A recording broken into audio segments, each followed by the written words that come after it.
নমস্কার বন্ধুরা, আজকে আমাদের আলোচনার বিষয় হলো বিষ্ণুদেবের নবম অবতার বুদ্ধ অবতার। ইনি হচ্ছেন বৌদ্ধ ধর্মের প্রবর্তক। তিনি বুদ্ধ উপাধির দ্বারা সর্বাধিক পরিচিত। জন্মসূত্রে সিদ্ধার্থ, আসল নাম হলো গৌতম বুদ্ধ।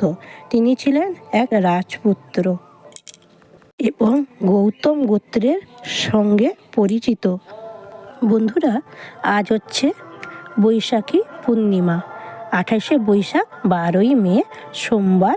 আজকে হচ্ছে বুদ্ধ পূর্ণিমা, মানে বুদ্ধদেবের জন্মদিন, এবং বুদ্ধদেব এই দিনই সিদ্ধি লাভ করেছিলেন, এই দিনই মোক্ষ লাভ করেছিলেন গৌতম বুদ্ধ।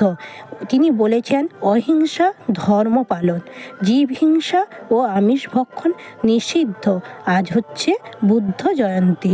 আজকে বন্ধুরা অবশ্যই অশ্বত্থ গাছের নিচে একটি ঘিয়ের প্রদীপ অবশ্যই জ্বালাবেন বন্ধুরা, এবং ধূপবাতি জ্বালিয়ে বুদ্ধদেবের উদ্দেশ্যে। এবং বন্ধুরা, অশ্বত্থ বৃক্ষে একটু কাঁচা দুধ, একটু চিনি, একটু হলুদ, একটু জল অবশ্যই আজকে নিবেদন করলে বন্ধুরা, এতে অনেকটা শনির দোষ থেকে মুক্তি পাওয়া যায় বন্ধুরা। বোঝা গেছে বন্ধুরা? গৌতম বুদ্ধ হচ্ছেন বুদ্ধ ধর্মের 28তম গুরু বন্ধুরা। নমস্কার।